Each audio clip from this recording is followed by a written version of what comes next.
इस बार भगवान ने इतनी अच्छी फसल दी है कि अगले 2 साल तक हमें चिंता करने की जरूरत नहीं। गोदाम तो लगभग भर ही गया। माँ, सिर्फ 2 साल क्यों? जितनी अच्छी फसल हुई है, हम तो कुछ अनाज बेचकर शहर से वो नया हल भी ला सकते हैं जो मैंने देखा था। फिर तो काम और आसान हो जाएगा। सब्र कर बेटा, सब्र कर। पहले भगवान की दी हुई का शुक्रिया अदा कर कि मालिक वही हैं, वही जानते हैं कि हमारे लिए क्या अच्छा है। पिताजी सही कहते हैं। आज तो मैं नए चावल की खीर बनाऊंगी। मीरा, जरा गोदाम जाकर देख तो सेवक ने अनाज के बोरे ठीक से रखे हैं या नहीं। एक पर ज्यादा दबाव पड़ने से नीचे के दाने खराब हो सकते हैं। जी माँ, मैं अभी देख कर आती हूँ। मीरा गोदाम जाती है और थोड़ी देर बाद चिंतित चेहरे के साथ लौटती है। माँ, एक बात कहूँ? क्या बात है? ऐसे बोल रही है जैसे बाग देख लिया हो। सब ठीक है? सब ठीक है, पर मुझे लगा कि दक्षिण कोने वाला बड़ा बोरा थोड़ा हल्का है। शायद मुझे कोई भूल हुई होगी। धत पगली, कुछ नहीं, नए चावल हैं, इसलिए शायद बोरा ठीक से बैठा नहीं होगा। जा खीर लेकर आ। इतने अच्छे दिन पर फिजूल की चिंता नहीं करते। हो सकता है किसी चूहे ने थोड़ा काट दिया हो। सुबह देख लेंगे। अब चलो खीर खाते हैं।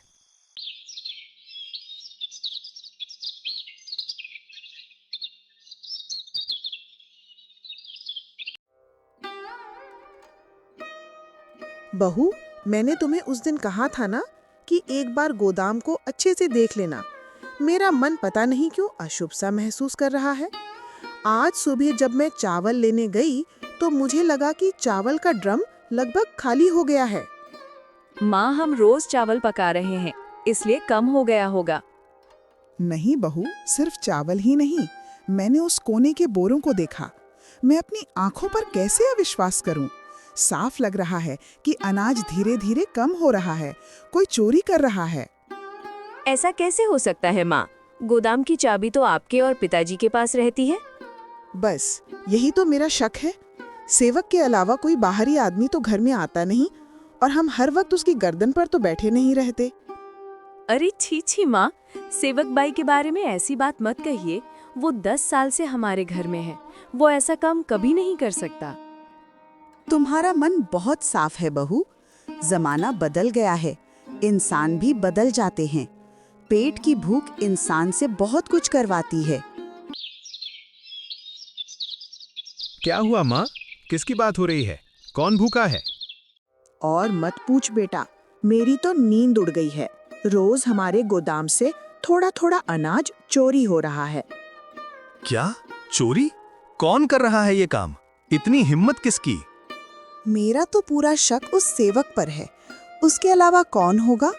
सेवक, रुको, मैं आज ही उसे। रुकिए रुकिए, बिना सबूत के किसी पर इल्जाम लगाना ठीक नहीं। अगर वह निर्दोष हुआ तो उसे बहुत दुख होगा। सबूत? उसके अलावा गोदाम में कौन जाता है? चाबी भी उसके पास होती है। पिताजी जब भी उसे कुछ लाने भेजते हैं, उसी ने लिया है, मैं पक्का कह रहा हूं। तुम सब बरामदे में ऐसे क्यों बैठे हो? कोई समस्या है? समस्या छोटी नहीं, बहुत बड़ी है। हमारे गोदाम से अनाज चोरी हो रहा है। चोरी? क्या कह रहे हो तुम सब? कौन चोरी करेगा? पिताजी, माँ को शक है कि ये काम सेवक ने किया है और मुझे भी ऐसा ही लगता है। उसके अलावा ये काम कोई और नहीं कर सकता। सेवक? नहीं, मुझे विश्वास नहीं होता। वो ऐसा लड़का नहीं है। तुम्हें कोई गलतफहमी तो नहीं हो रही? आप तो सबको आसानी से विश्वास कर लेते हैं, लेकिन मैं अपनी आंखों को झूठ कैसे मानूं? आप खुद जाकर देखिए, तब समझेंगे। देखना तो पड़ेगा, लेकिन बिना सबूत के इतने भरोसेमंद पुराने आदमी को चोर कहना बहुत बड़ा पाप है। मैं पहले खुद सब जांचूंगा, फिर जो करना होगा करूंगा। पर पिताजी, अब देरी करना ठीक नहीं। उसे अभी बुलाकर पूछा जाए। 2 डांट लगाएंगे तो सब सच उगल देगा। पिताजी ठीक ही कह रहे हैं। पहले पूरी तरह निश्चित होना जरूरी है। विक्रम, शांत रहो और सेवक के साथ अभी कोई भी बुरा व्यवहार नहीं करेगा।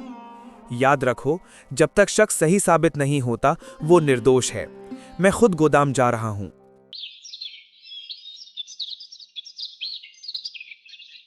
सेवक, इधर आओ। मेरे पास बैठो। क्या हुआ मालिक? तुम कितने दिनों से हमारे घर में काम कर रहे हो? लगभग 10-11 साल होगा मालिक। इन 10 सालों में क्या हमने कभी तुम्हारे साथ बुरा व्यवहार किया है?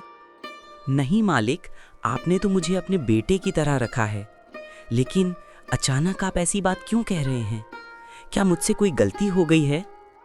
गलती की तो तूने हद ही कर दी। जिस थाली में खाया उसी में छेद कर दिया। तुझे जरा भी शर्म नहीं आई? नाटक मत कर सेवक। गोदाम से चोरी करके धान कहाँ छिपा रहा है, सीधे सीधे बता। नहीं विक्रम भाई, मैंने कोई धान नहीं चुराया है। मुझ पर भरोसा कीजिए। चुप रह, तेरे अलावा ये काम कोई और कर ही नहीं सकता। स्वीकार कर ले तो शायद पिताजी तुझे माफ कर देंगे, नहीं तो पुलिस को सौंप दूंगा। आप लोग मुझे झील मत भेजिए, मैंने चोरी नहीं की है। मालिक, मैं अपने मरे हुए पिता की कसम खाकर कहता हूँ कि मैंने सच में चोरी नहीं की। मेरे साथ ऐसा अन्याय मत कीजिए। सेवक, अभी तुम जाकर काम करो, लेकिन ध्यान रखना मेरी नजर हमेशा तुम पर रहेगी। अगली बार अगर धान चोरी हुआ तो मुझसे बुरा कोई नहीं होगा।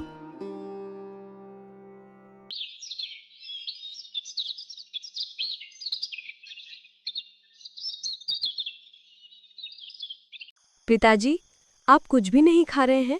आपकी तबीयत ठीक है ना? शरीर तो ठीक है, लेकिन मन अच्छा नहीं है। मन अच्छा रहेगा कैसे? जिसके घर में चोर हो उसका क्या मन अच्छा रहता है?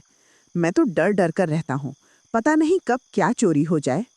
मुझे तो सेवक को देखते ही गुस्सा आ जाता है। लगता है उसके बाल पकड़कर पूछूं कि धान कहाँ रखा है।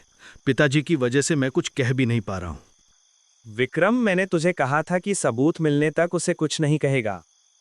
लेकिन पिताजी, और क्या सबूत चाहिए? आज भी मैं जाकर देख आया हूँ, धान पहले से कम हो गया है। ये घर की रोज रोज की अशांति अब मुझे बिल्कुल अच्छी नहीं लग रही।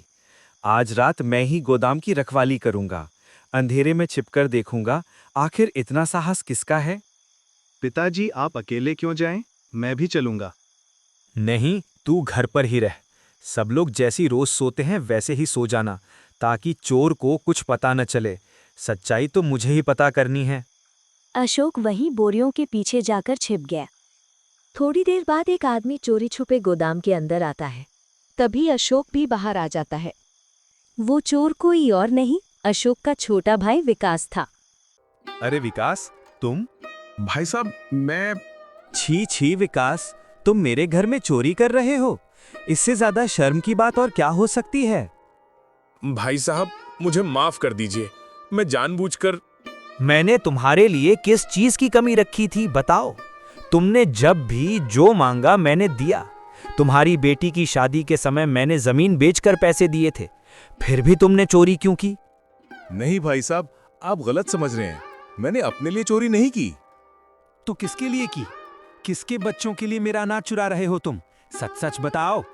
बता रहा हूँ भाई साहब, सब बता रहा हूँ, पर आपको वादा करना होगा कि आप किसी को नहीं बताएंगे।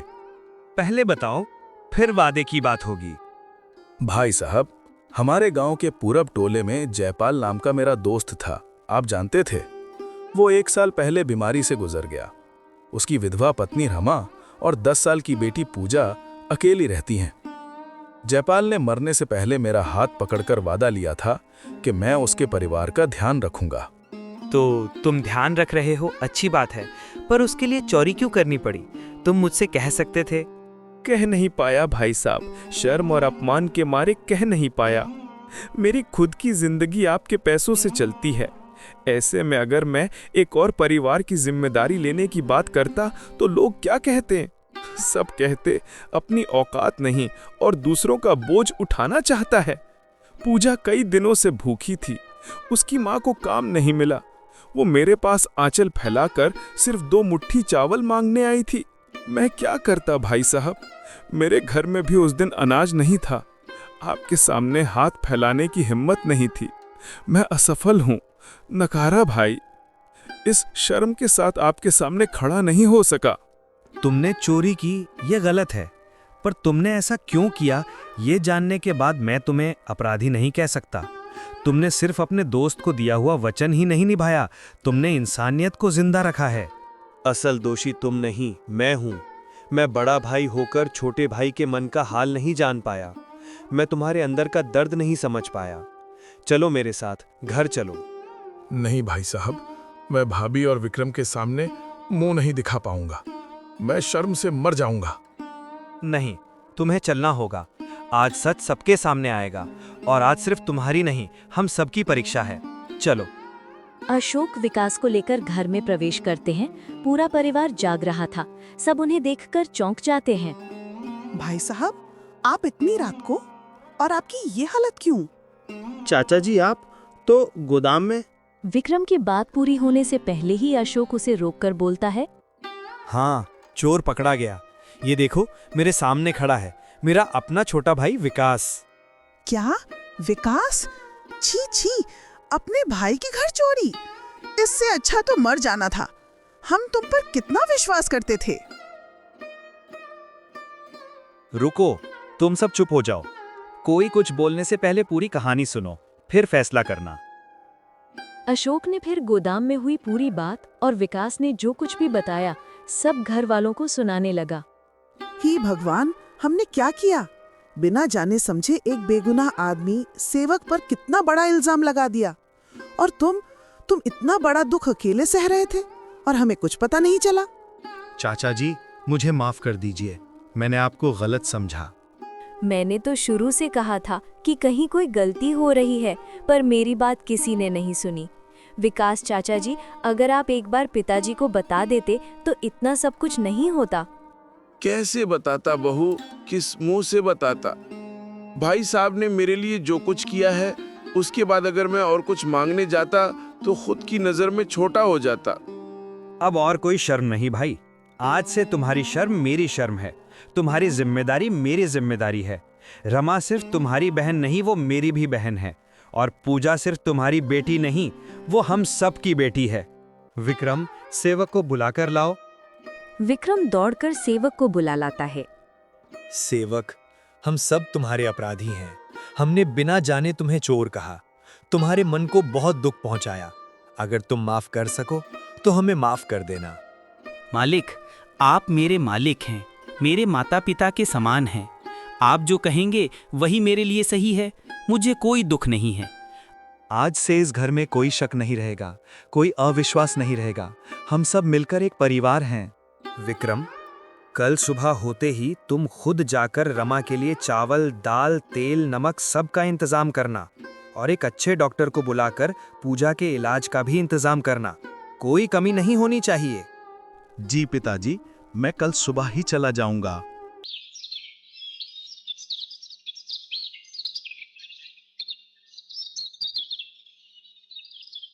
विकास, तुम आज से मेरे साथ खेतों में काम करोगे। भाई की छाया में नहीं, भाई के साथ कंधे से कंधा मिलाकर काम करोगे। तुम्हारा आत्मसम्मान तुम्हारी सबसे बड़ी दौलत है, उसे मैं और छोटा नहीं होने दूंगा। भाई साहब, बस, और कोई बात नहीं। जो हो गया सो हो गया। अब से हम सब मिलजुल कर रहेंगे। आज घर में अच्छी दावत का इंतजाम करो। दोपहर में विक्रम, रमा और पूजा को हमारे घर लेकर आएगा। हम सब एक साथ खाएंगे। ठीक है जी, मैं आज खुद अपने हाथों से खाना बनाऊंगी। चल बेटी, काम में लग जाते हैं। पिताजी, मैं निकलता हूँ। डॉक्टर और बाजार के सब इंतजाम करके ही लौटूंगा। सेवक भाई, तुम मेरे साथ चलो। जी विक्रम भाई।